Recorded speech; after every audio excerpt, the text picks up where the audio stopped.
अपारसच्चित् सुगवारिराशेः यस्योर्म्यमात्रं भुवनं समस्तं गुहाहितं तं रमणं गभीरं चिन्ताविहीनं हृदि चिन्तयामि.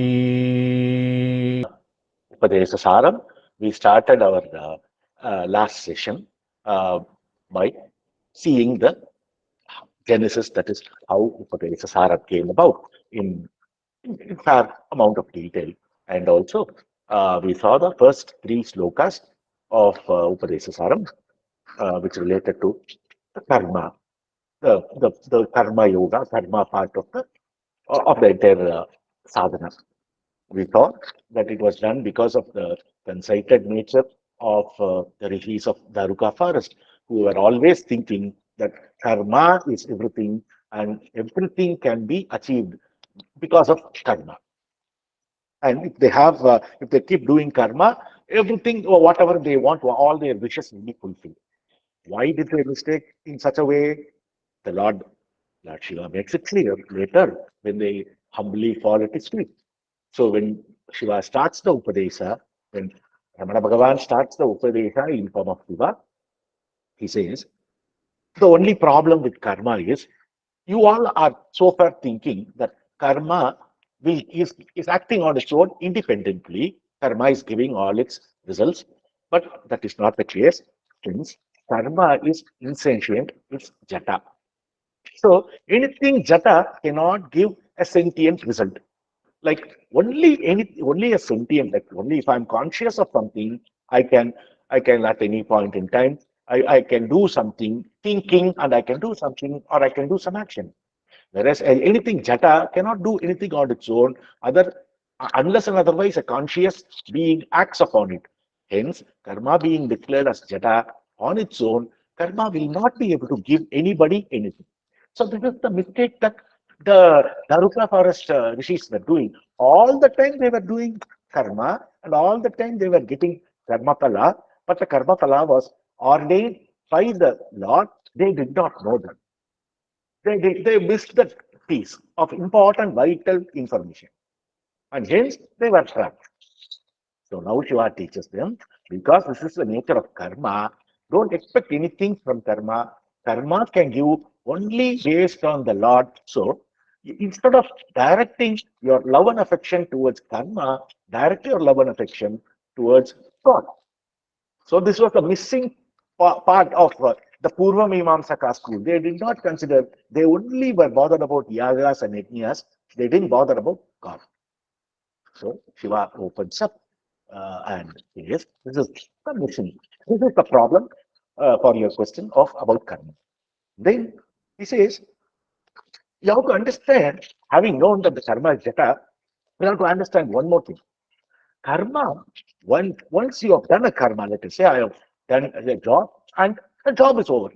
And the result of the job is also enjoyed by me. Like I cooked the meal and I sat back, ate the meal, tasted the meal, enjoyed the meal, over. So that is the karma phala is enjoyment of the meal. So I enjoyed the meal and the phala is over, exhausted. But karma has got one more, will do one more mischief. Mischief impelled by the ego. As I told, karma is jata, but it's all ego's play. It will, what it will do is the karma, apart from giving the enjoyment is exhausted. Even after exhausting the enjoyment, it will stay in form of seed within you. What does it mean? The Vishaya Vasanas are getting developed. Technically speaking, if one job, if I have to do a job, if I have to do something, I finished the job, I finished it, enjoyed it, it's over. No, karma will bind you. Karma is very binding in nature, because it gets settled in form of seed. Bija, it is called. So when such bija is settled, then at some point in time, after completing of this karma, enjoyment of karma, it will impel you to do the karma again and again and again. There is no end. It will keep on doing. This is the reason we saw in the first session that a lot of people are addicted to a lot of things without knowing the nature of what is this addiction all about. It is only because in the form of bija vasana, they get settled down and How to get rid of such bija vasana, Bhagavan will teach as we go by, that vasanas can be eliminated only by going to the source of the ego. Otherwise, ego will be always full of vasanas. We cannot get rid of it. The only way is to go to the source and ensure the owner of that vasana called ego is destroyed. There's nothing called independently, creating a destruction to karma. To vasanas, which is settled in bija form. So what can be settled? What can be destroyed? And how can the vasanas can be gotten rid of? Only by ensuring the owner of the vasana perishes. And the owner of the vasana is nothing but our ego, our rising I. So the only way to put an end to all this is to eliminate ego, because ego is at the root of every single problem that we have. There is no problem without ego, because all the problem ego assumes. So in the second sloka, he says, do karma only to the extent needed. Only when the karma comes to you automatically without you scheming anything, do only those karmas. Don't keep doing karmas, because you are only increasing your karma vasanas by this way. You can increase your vasana, good vasanas, bad vasanas, whatever. But still, everything is there. Every vasana is a vasana. Every inclination, propensity is an inclination, a propensity. If you want to give up all that, you got to stop doing excessive karma. This is the advice of all jnanis. Bhagavan always used to say, don't keep on doing karma. Don't keep thinking in one corner. Okay, I have to scheme. I'll plan. I'll put a big diagram. Next, I'll have to do this. No, don't do that. Only do karma when it is really inevitable, when it is needed, and when it is directed by prarabdha. We have no choice. At that time, karma will happen automatically. We are not scheming anything. So this is one advice given based on the second sloka. On the third sloka, Bhagavan clearly explained about, if at all you have to do some karma, let that karma be of the nature of nishkamya karma, meaning let it not be a kamya karma, that is something done out of your own volition, out of your own mind construct, or out of your own sankalpa. So Bhagavan always is to warn devotees not to create sankalpas, not to plan anything. Triveni Swami, what Swami was there in Bhagavan's devotee, hardcore devotee, was serving in the kitchen. He was doing kitchen work for a long time. And when he said, Bhagavan, can I go to Girivalam in the evening? I think I'll go to Girivalam. So Bhagavan immediately retorted back saying that to teach him a lesson. Oh, the Sankalpa is already done, is it? Triveni Swami was taken aback. He understood his folly. Bhagavan says, even things like going to Girivalam this evening should not be planned in advance. It should happen. So he reprimanded Triveni Swami. He knows the real good nature of Triveni Swami, and in order, idea was not to reprimand him, the idea was to teach him. And from that day, Triveni Swami declared he will never make any sankalpa. He'll leave it all to Bhagavan. Bhagavan, you take care. So even for things like going to Girivalam, which is one of the best thing you can do, Bhagavan says, don't plan. Let it happen. Let planning not unnecessarily come into place. It will all unwantedly complicate the beauty of our karma, of whatever we are planning to do, or whatever we have to do. So this is Nishkamya karma. Nishkamya karma, if you do, it is not binding in nature, because you're doing as per the wish of the Ishvara, and you're doing all this with arpana to Ishvara. Where did all the karma problems start?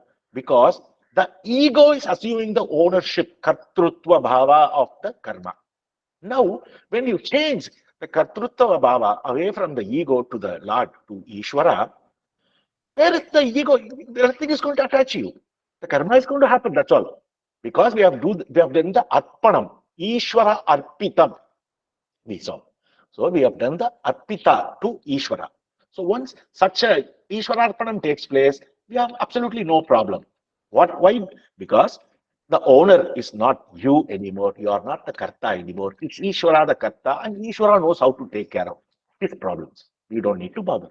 So when we do karma with that bhava, it is not binding in nature. It will not give, it will not go and store, get stored in the Sanchita, storehouse of karma. Sanchita karma will not get affected by Ishwararpitam, any job done with Ishwararpitam, because the owner or the agent or the main person is the ego. Now the ego is the owner is changed from the ego called I to Ishwara, the Lord.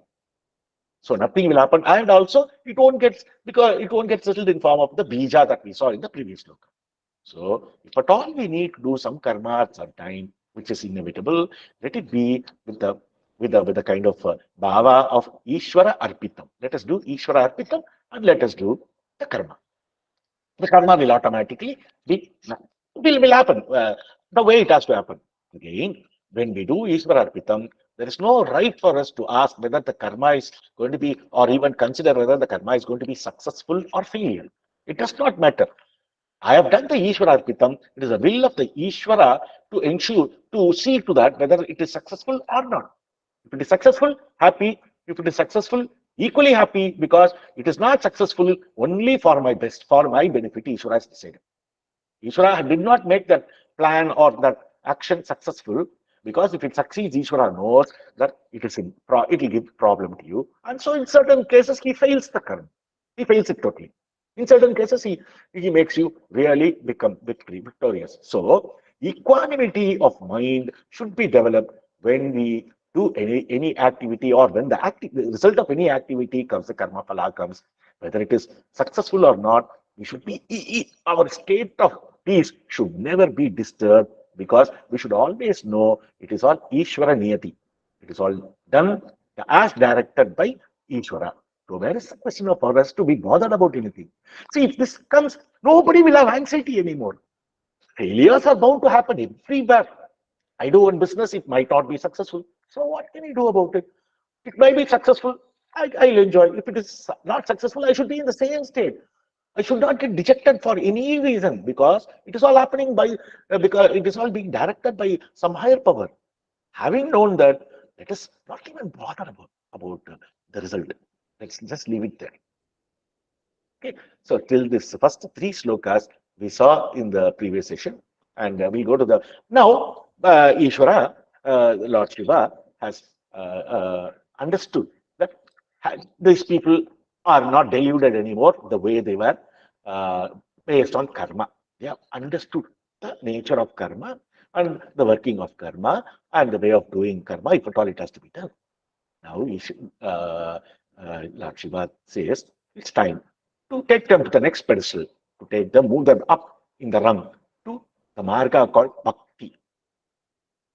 Bhakti is again a very large area, but here Bhagavan will go step by step in krama. He will take you to the culmination of bhakti, and that is exactly what Ramana Bhagavan has given in a very step-by-step manner. This is one of the most beautiful aspect of Upadesa Saram, because right from the start, steps are clearly laid out, and nobody is suddenly the last step will feature, or the 90th step will feature after the second step. No, step by step. It's such a beautifully built, as we saw last year, the glory of Upadesa Saram. Bhagavan composed it in one sitting, just one straight flat writing of this 30 songs. It was done, and he gave it off to Muruganar. So Bhagavan is, as we saw, Bhagavan is the one who gave all this instruction to the rishis of Daruka forest earlier on in form of Shiva. So what is there for him to think, to write, to plan? He will just sit and it's over. That's all he was doing. At least from our point of view, somebody who witnessed it may say, Bhagavan sat, took one pen, blue color pen, and he put it to paper. He used this kind of paper. He wrote, and all that. And that did not happen from Bhagavan's point of view. From our dualistic point of view, all this is happening, but it's okay. For now, that is how we will know. But when Parabrahman is doing anything, but from the point of view of Parabrahman, Bhagavan is also mentioned many times. It's only from your point that I am doing things. From my own point, I am not doing anything. Nothing is to do what is there for Sachidananda Parabrahmam to do. So now Bhagavan beautifully takes the entire marga to the Bhakti marga. So in order to just quickly go through Kartru Rajñaya Prapyate Palam Karma Kim Palam. Karma tajjadam. Karma kim param? Karma tajjadam. Kriti mahodadau. Padana karanam. Kriti maho udatau. Padana karanam. Phalam asashvatam. Gati nirodhakam. Ishwararpitam. Nechayakritam. Chitta sodakam. Mukti sadakam. So, now the fourth song.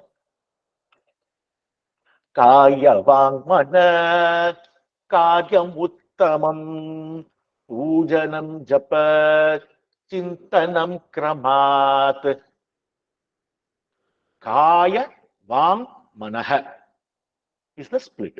Kaya Vang Manam Karyam Uttamam. Kaya means by body. Vang is speech. Mana is mind. So, however, normally action is done either by kayam, that is either with the help of the body, or by speech, vak, or by mind. These are the three ways in which one does any karma, any karyam, anything that is to be done. So, karyam, so action done like this, uttamam, the best of the action. What is the best of the action? The three are mentioned. Kaya is mentioned, vang is mentioned, manaha is mentioned. Which is the best? Bhagavan says, Uttamam, what is Uttamam? Pujanam, namely worship.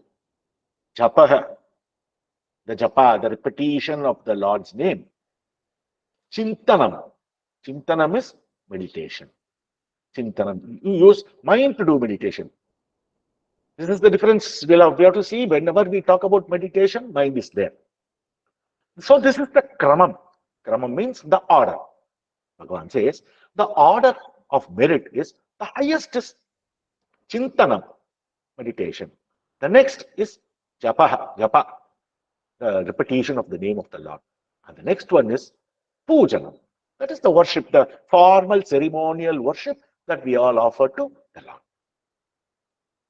But as we recounted in the previous sessions, the puja is so beautiful, and anything of these three is most 100% better than doing nothing and being in the worldly life. Is it not self-evident? I will say, I will not do anything. I'll go, instead of, I can do either, I've decided this is my marga, and based on this marga, I can do, at the entry level, I can do puja. Puja is a very powerful thing also because it develops what is known as asana, the ability to sit in one place and be concentrated. Initially, this puja, because all through we have been wandering here and there, we are running here, doing this, that, but you have to sit in one place. So when you do puja, what you do with the love for God, you sit in one wooden plank or whatever, and you only focus on the Lord. You only do puja to the Lord. So your ability to sit without getting up in one place develops initially. But as we saw, this is so great when compared to all the other doing nothing, but doing everything in form of laukika, in form of worldly sense, when we have decided this is our marga. So, Bhagavan says, puja is a stepping stone. Especially for consider people like the karma-oriented people who are in Daruka forest, when they come, when now they are being introduced to Bhakti Marga, and Bhagavan says, start with puja. Keep doing puja. That's the step one. It will purify you. So puja is that. So, and then we have japa. And puja is again done by body.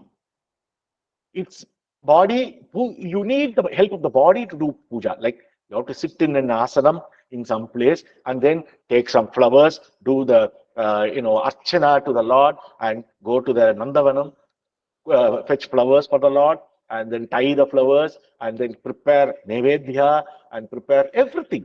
So the entire aspect of puja is done with the help of body. Body is definitely needed. That is why puja and body are together. So this fourth sloka, you are seeing kaya vang mana karya muttamam pujanam japa chintanam kramat. In the order of worthiness or in the order of merit, meditation is at the higher plank, then japa, the repetition of the name of the Lord, and then puja, but each one has its own purifying value.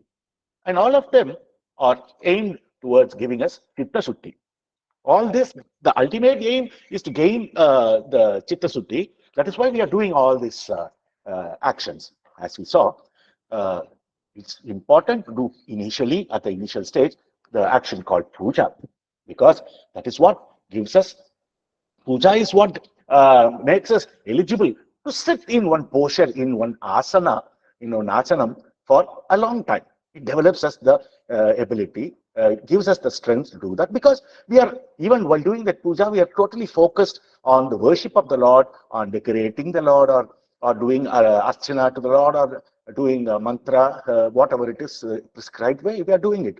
So we are actively engaged in some action, and also developing the ability to sit in an asanam for a long time, for a period of time.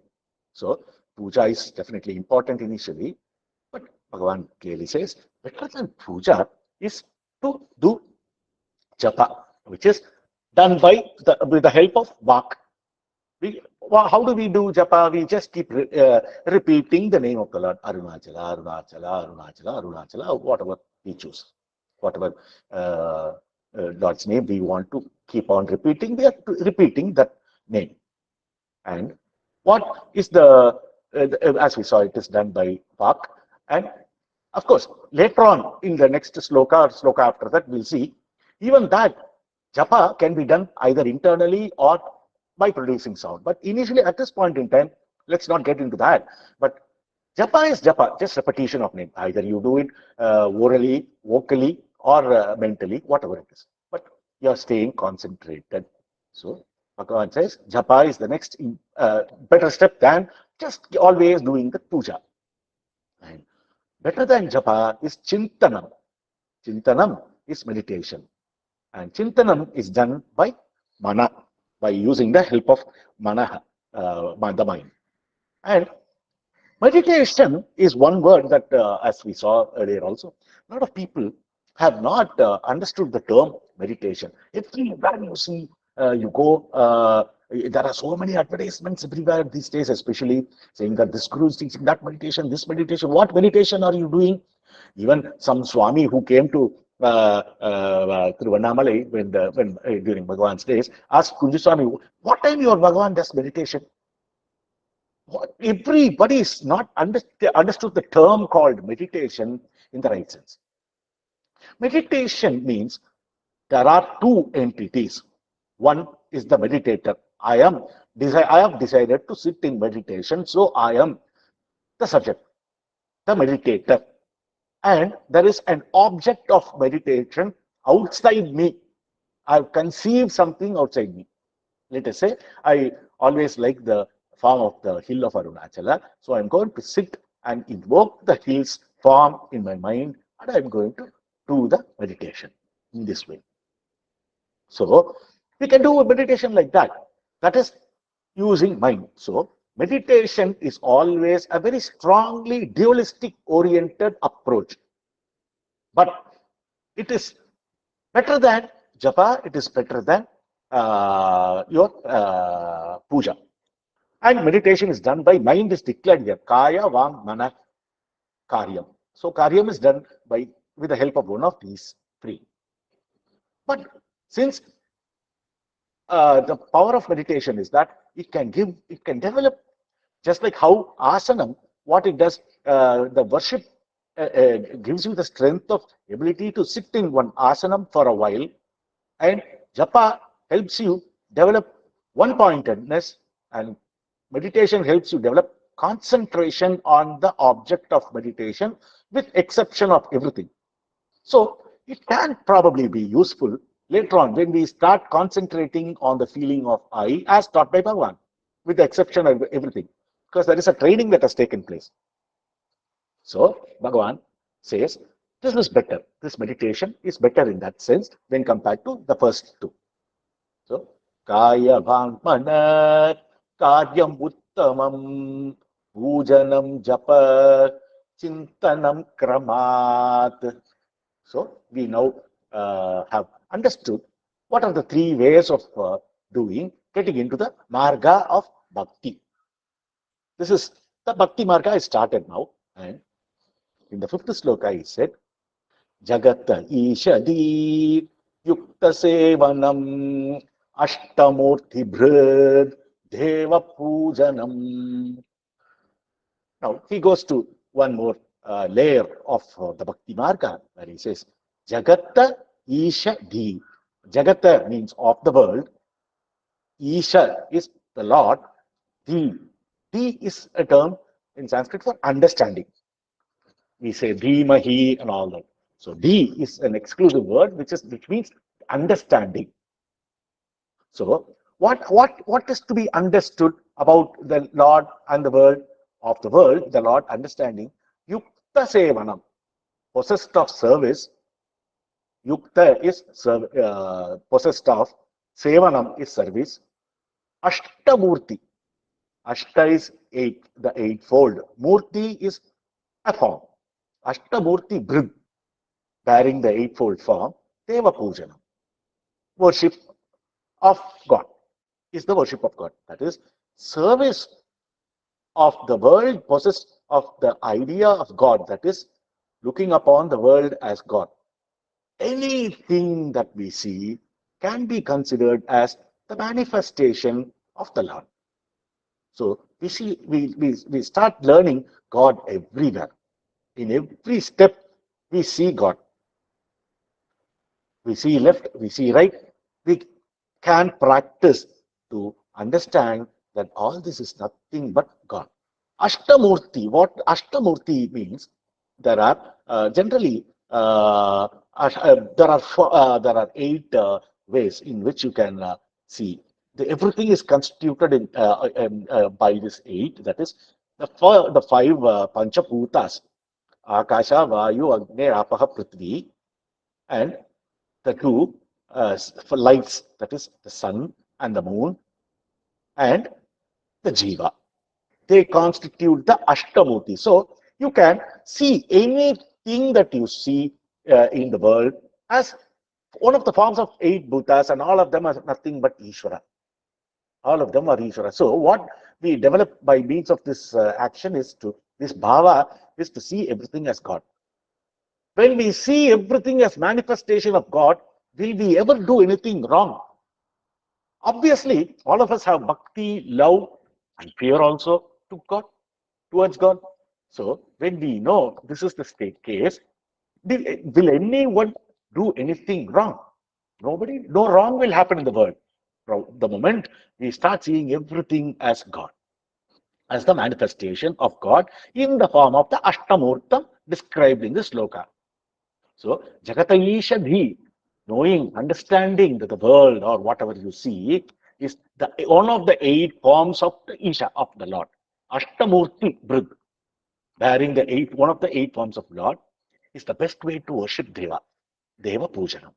So, service of the world, possessed of the idea of God, that is, looking upon the world as God manifest, is the worship of God bearing the eightfold forms, namely earth, water, fire, air, and space. Mind is another term used for the two things, because mind and intellect. Mind is attributed to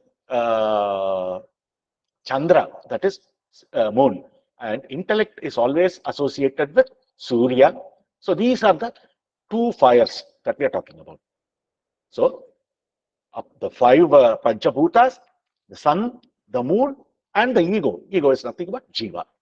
So you can see everything as the manifestation of God. And the moment we cultivate the habit of seeing everything as God everywhere, it is nothing. Then we have nothing at all. If we are developing a great bhava towards the Lord. So the from the form of the puja, japa, and dhyana, he now says, apart from puja, you can always keep doing one of these, whatever is coming close to you.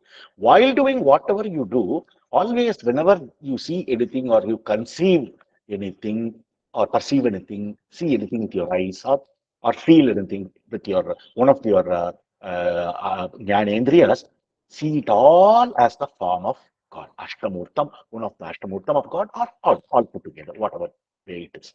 Okay, so this is the fifth sloka.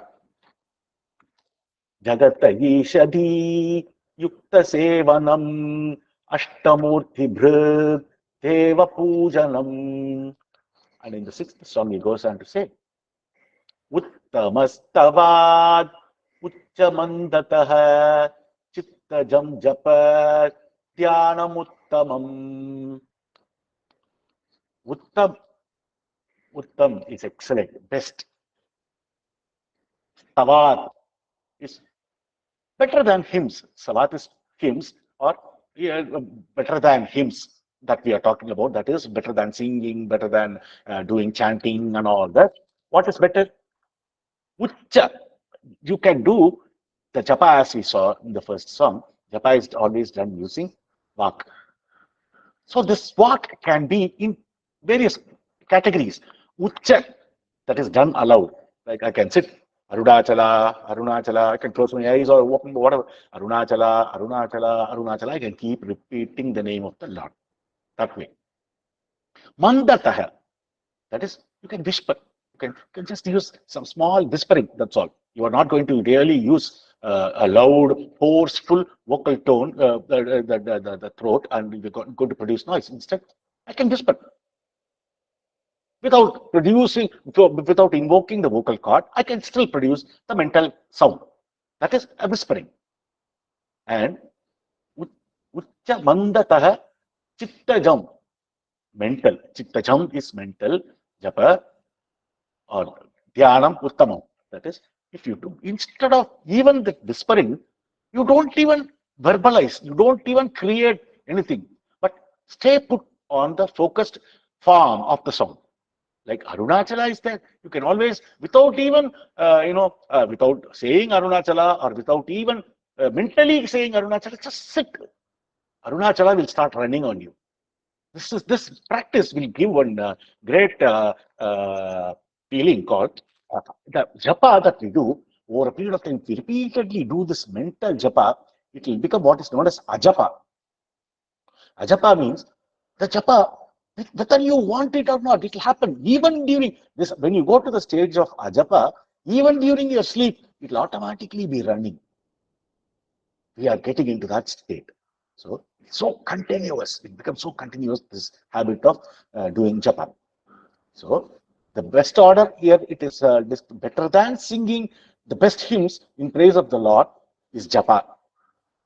So normally, it's not when you sit in japa, take a japa mala and all that and do the japa. Normally, people won't be loud about it. Nobody will say Arunachala, Arunachala, Arunachala. It is generally taken for granted. It is done with a whispering voice. So, what is associated to this ucha? Ucha, it means singing hymns in praise of Lord. There are a lot of kritis, kirtanams, and other things, which are all talking about the praise of the Lord. So we can sit and elaborately sing, compose the song, set it to raga, set it to whatever tala and all that, and there are methods available. So we can do that way. But it is said better than such doing such hymns, better than that is mandataha. Mandataha is low, whispering. So normally we associate that low voice only to japa. When we take some japa, we are going to internally repeat the name of the japa, whatever mantra. Probably we can take. So we could have taken some diksha from some guru or whatever. You would say, keep chanting Shiva, Shiva, Shiva, Shiva. So what we are going to do, we have to sit and invoke the sound called Shiva internally without using the vocal cord. So we'll do a mental japa that way. And the third one he is talking about is the meditation. That is Uttamam. Chintanam, mental. That is Chintanam japa. That is the same meditation, same japa, the object of japa. Meditation, as we saw, always need an object of meditation. The object of meditation can be considered here as japa. And doing, not even trying to whisper it in form of japa, What we are doing? We are sort of staying put in the feeling of the name of the mantra that we have taken. Shiva or Arunachala or Namo Ramanaya, whatever. So it is clearly said. The third one, that is the mental, is better than singing the best of hymns in praise of the Lord, is japa done aloud in low tone and mentally. Of these again, meditation, that is japa done mentally, is the best, is declared clearly. So initially, for people who are coming into the marga, who are inclined to be always in the glory of the Lord, can take up some kriti of some big composer or some whoever. Plenty of people who have composed so many things. Take the songs, learn the songs, sing the song aloud, enjoy the composition, enjoy the beauty of the song. At the same time, be in the feeling of the Lord that is being glorified in that hymn. Or take up japa and do japa either in the low tone or in the internal mode, that is whispering tone, or mentally. And it is declared getting into the mental mode is the best of the available way. So this song says, Uttamastavat Uchchadam Uchchadam Uttamandaha Mandataha Chittajam Japa Dhyanamuttamam Uttamastavat Uchchamandataha Chittajam Tapa Dhyanamuttamam. So the nature of how to do the japa was declared in this song. And in the next song, Bhagavan says, Arjadaraya Shrotasa Samam Sarala Chintanam Viralatah Param. Arja Dharaya. Arja is ghee, that is a clarified butter. We use ghee, that is the gut, which is in the form of an oil, the ghee in form of an oil. Dharaya is a stream. Shrotasa, Shrotasa is a river. Samam is like that. So, Sarala, steady, uninterrupted chintanam, meditation. Viralatah param, than interrupted one. The uninterrupted meditation is better than interrupted meditation. And the uninterrupted is given by an example, two examples here. The flow of clarified ghee, of clarified butter, that is ghee, when it is poured, let us say you take a jug full of ghee from above and pour it. What happens? There is no gap. It just flows in one stream, oil or ghee or whatever. Or consider the flow of the river. The river will not have, there is water flowing here, there is water coming here, between them, there is obviously cannot be a gap. So, what happens? He says, here the example is Arjadaraya. There is a stream of ghee flowing, Srotasa, or like a river, like how they flow, let your meditation flow without any interruption than getting interrupted from time to time. Here again, interruption does not necessarily mean uninterrupted does not necessarily mean sitting for 24 hours in meditation. No, that is not what we talked about here at this point in time in our sadhana. We say, okay, I'm going to now dedicate the next half an hour or 1 hour to do meditation. And let that half an hour or 1 hour be uninterrupted rather than an interrupted meditation. Let us set aside all disturbances, all anticipated disturbances are easy to keep away. We can always make arrangement in such a way we are not disturbed by such such troubles.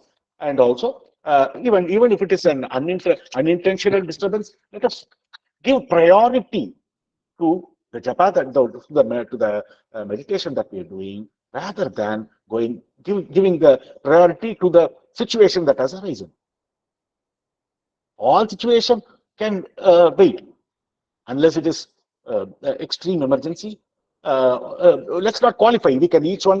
Each one will know how to handle their situation much better than the other person's perspective. But the idea is, even if something disturbs me, Let me not be bothered. Let's say I'm sitting in meditation and my phone rings.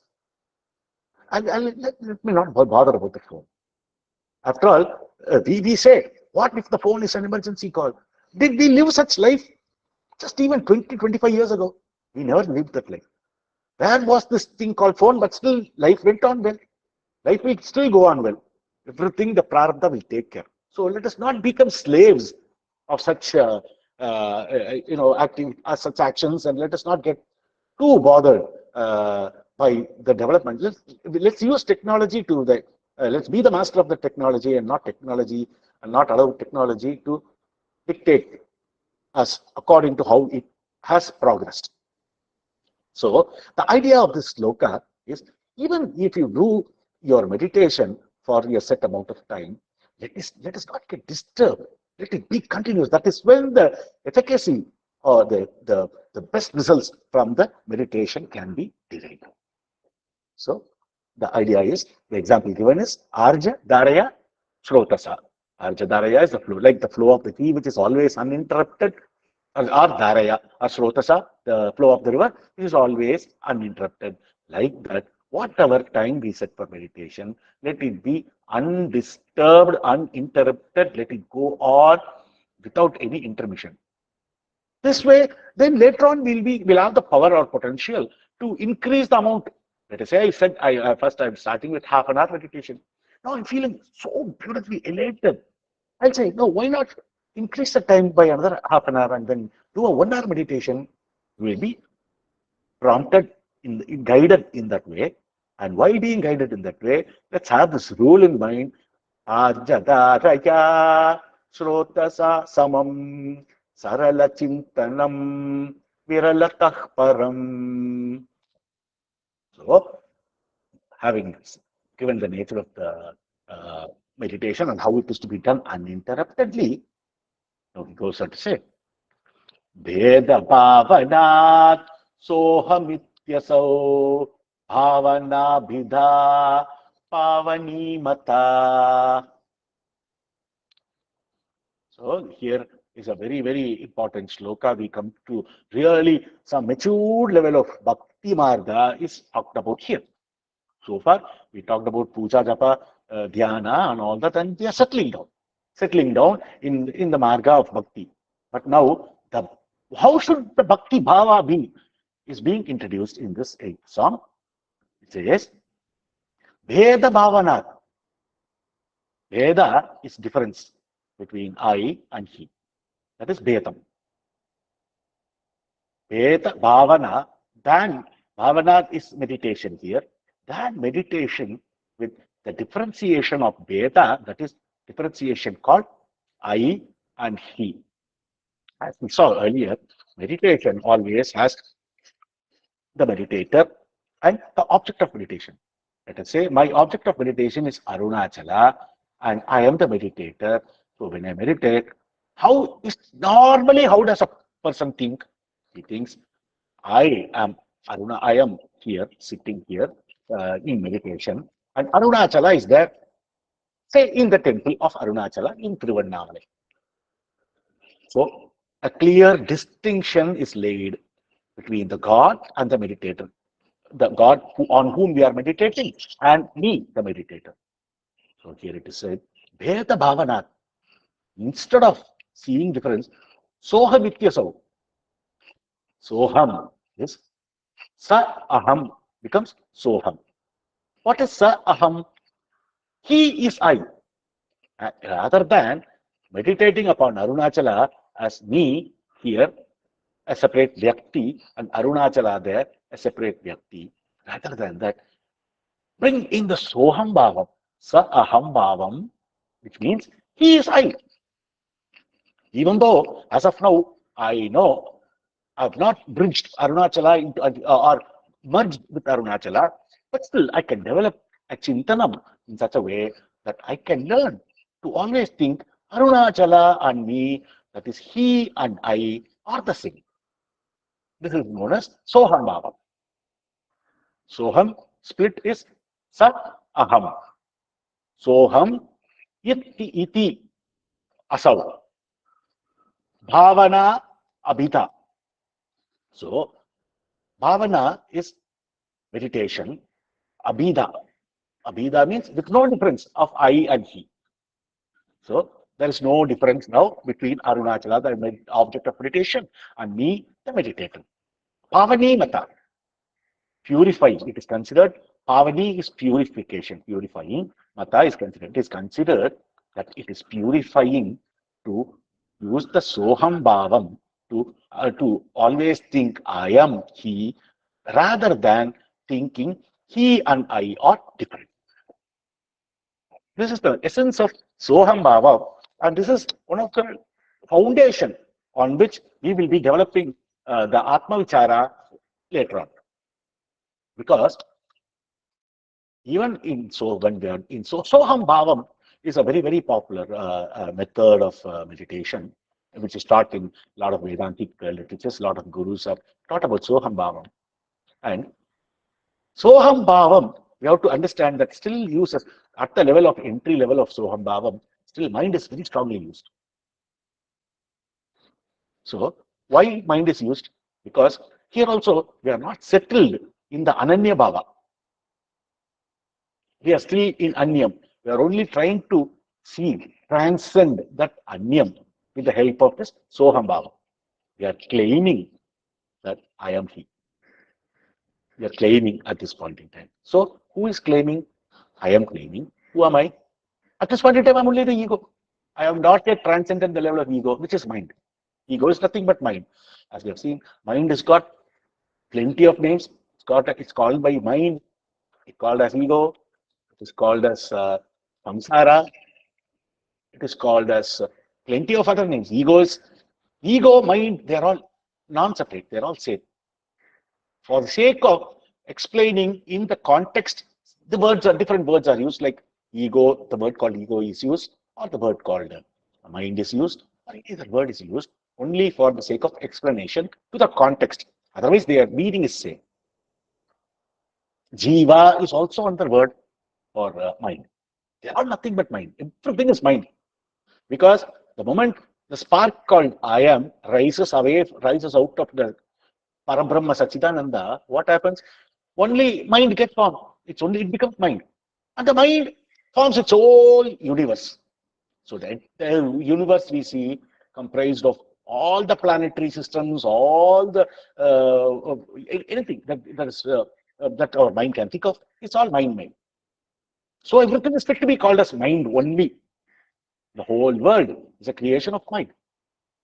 Bhagavan's verdict in Ulladi Narpada Song 5, he made it very clear that whole world is nothing but mind, because in the absence of mind, there is no world. So is it not fit for the world to be called as mind? The world is dependent on mind. The mind is the parent of the world. So why not call the world as mind? This right to call the world as mind only. So here, the mind is being put into use at this point in time to claim the Soham Bhavam. So what happens? The Anya Bhavam is slowly becoming Ananya. That is, Anya is any two. That is me, you, him, and all. That is Anya. We are all different from each other. That is the Bheda Bhava. And the Soham is the culmination of the Soham, or when we really internalize the Soham Bhavam to a very strong effect, it will become Ananya. That is, the merging will slowly take place.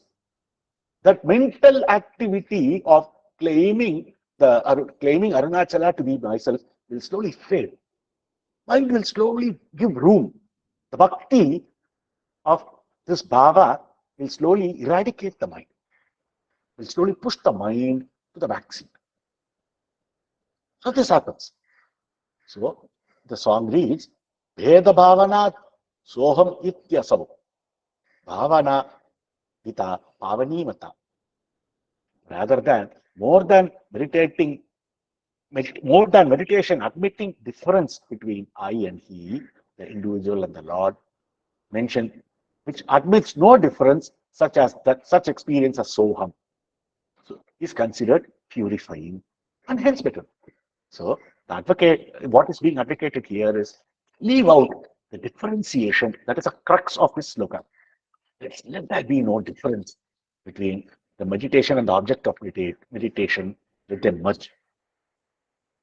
By means of this merger, we are slowly getting into the bhava of ekam. These are all important stepping stones to understand when we do meditation. So it is purifying is clearly declared by Bhagavan. The word Bhagavan is clearly used the word pavani.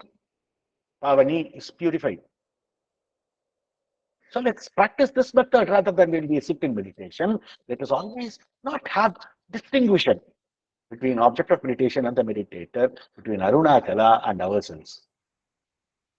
Let us always try to understand Aruna. Initially, that is how we'll see Aruna. We'll see Arunachala in the temple in Tiruvannamalai. We'll mentally invoke Arunachala from faraway place. We'll come to Arunachala. We'll visit Arunachala. We go to the temple in Arunachala, see the Lord in the temple, enjoy the beauty of the temple.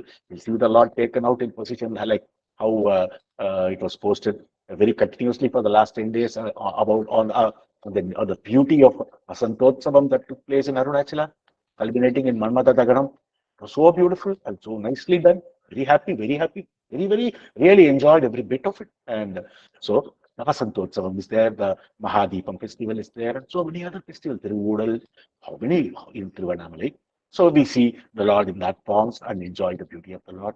When we go around to the hill, see various forms of Lord in various places, including Adiyannamalai. We see the hill as Arunachala. We have seen in Arunachala Mahatmyam that the hill is nothing but Arunachala. Arunachala is the hill. So that is also there. So there are many ways of seeing. But ultimately, on all these steps we are seeing, I am seeing that.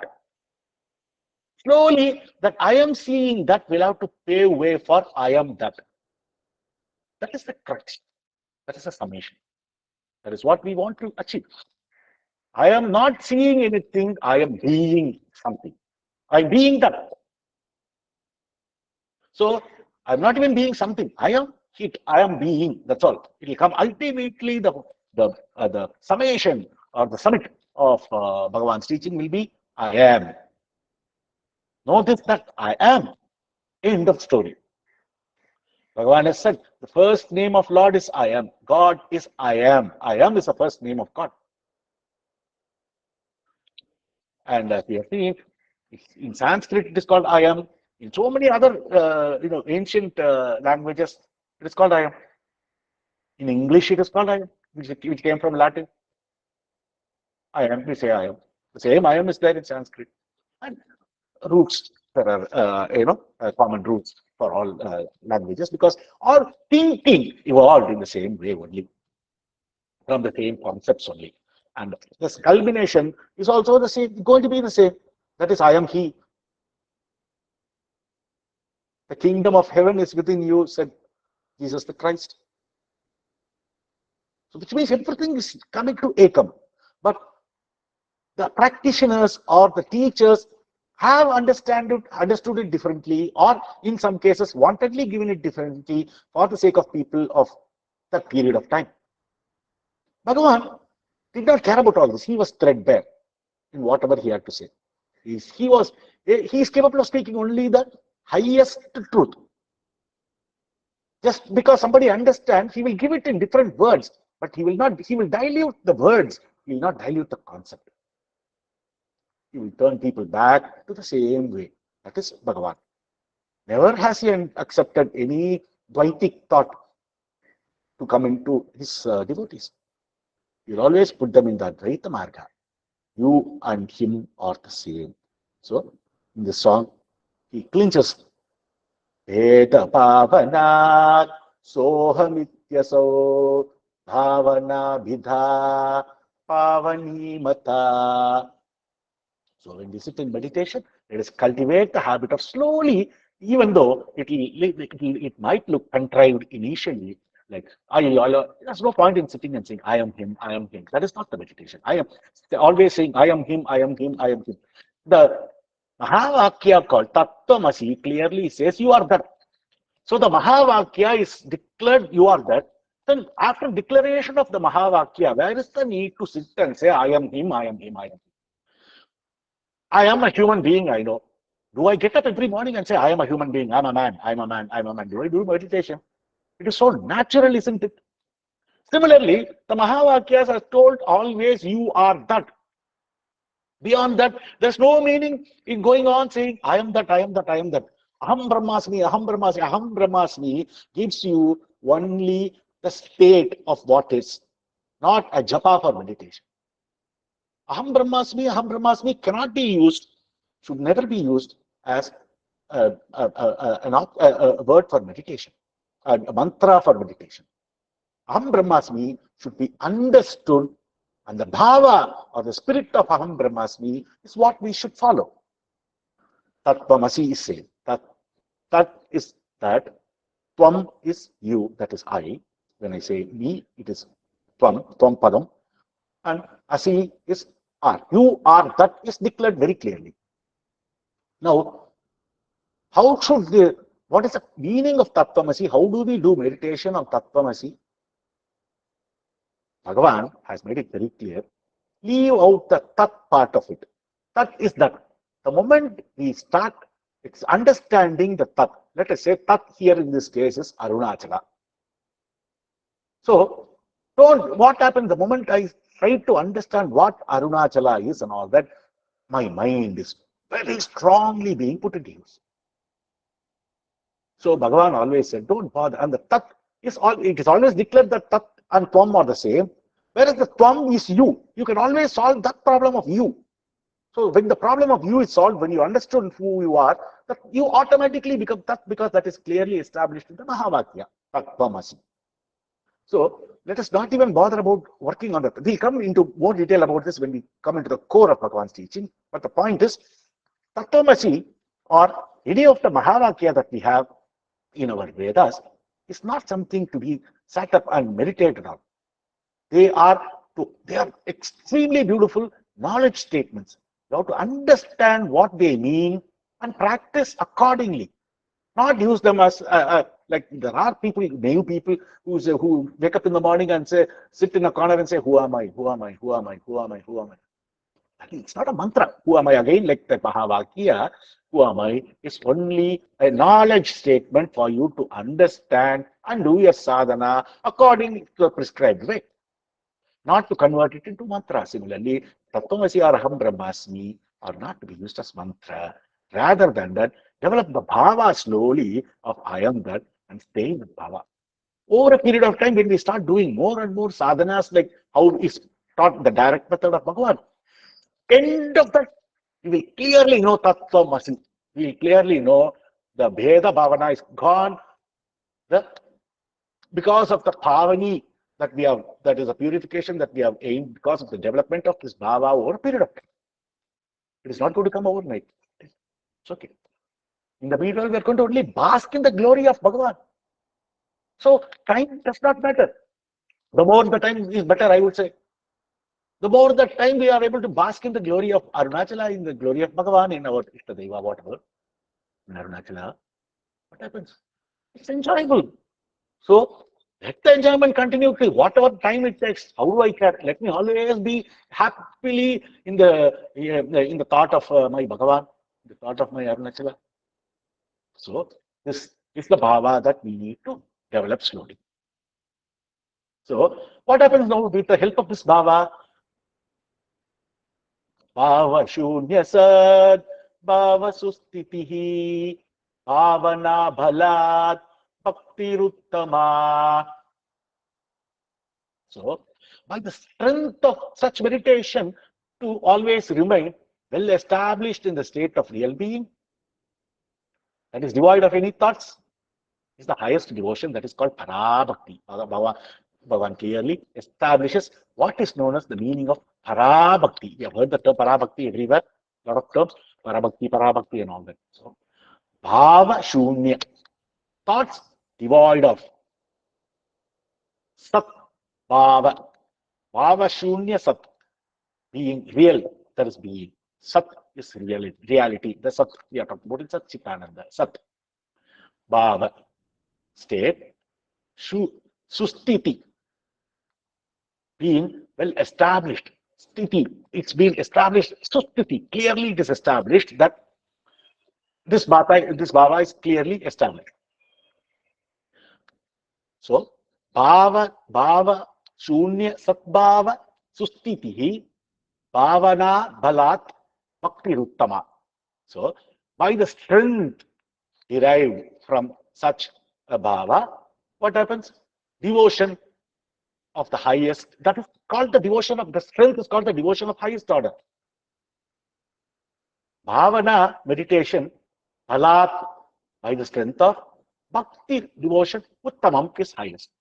So, by the strength of such meditation, to remain well established in the state of real being, that is devoid of any thought, is the highest devotion, is the parabhakti.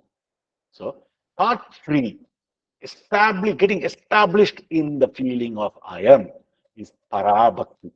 Now, this is a merger of bhakti and jnana marga. So, in this sloka, it is established that by the strength of meditation, to remain well established in the state of being, devoid of any thoughts, is parabhakti. So, bhakti and jnana is getting a blend in this particular song. So, when the mind dwells on single thought uninterruptedly for a long time, it becomes surcharged and invites its own transcendence. So, it transcends.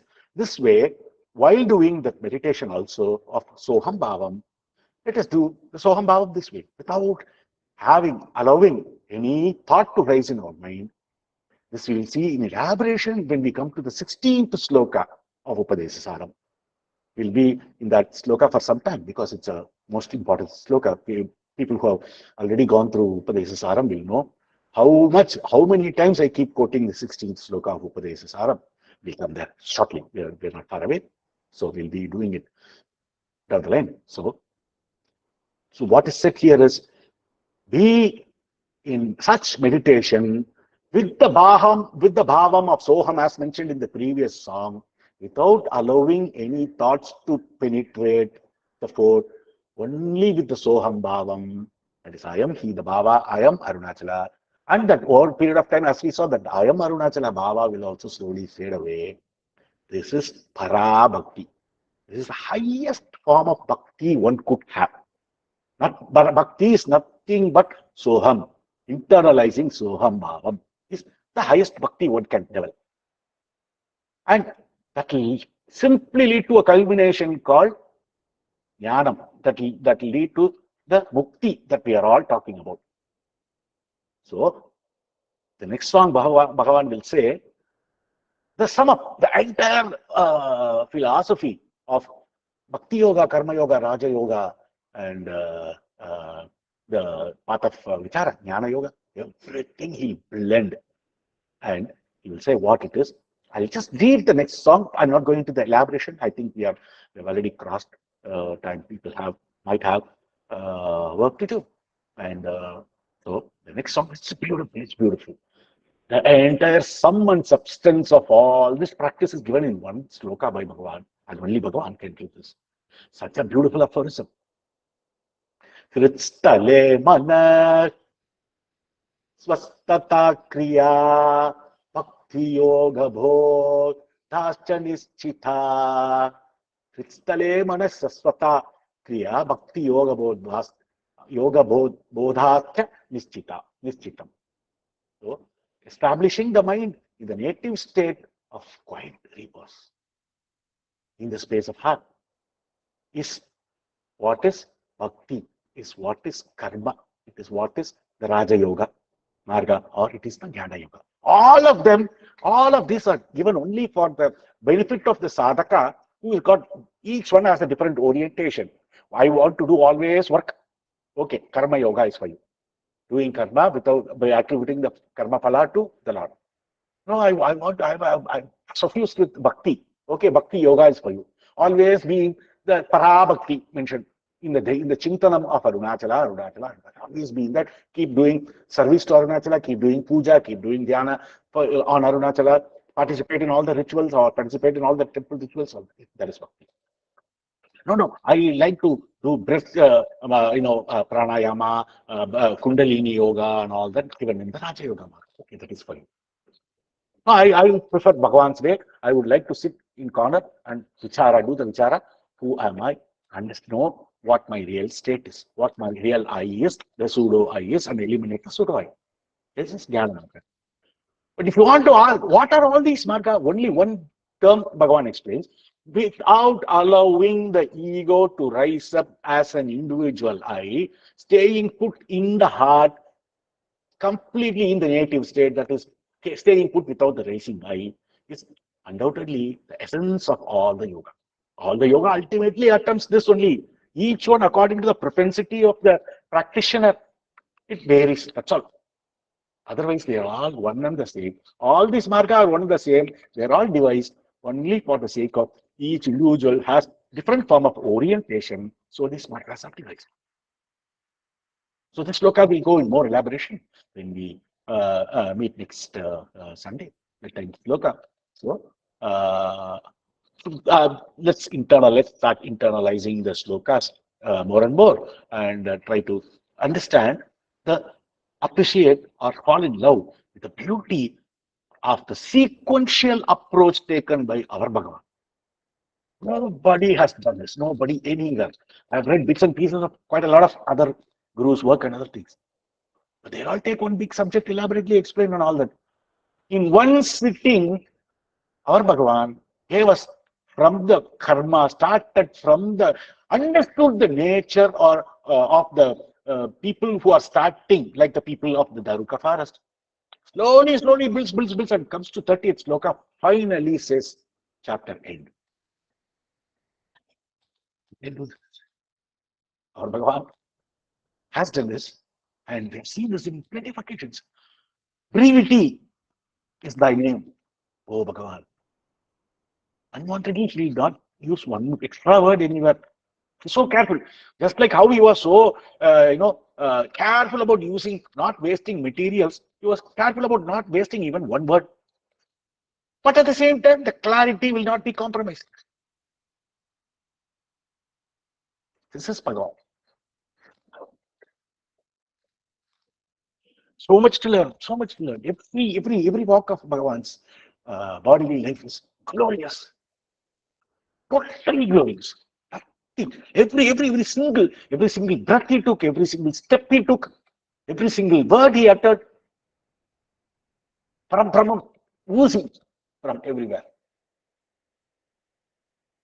More Ramanaya, more Ramanaya, more Ramanaya.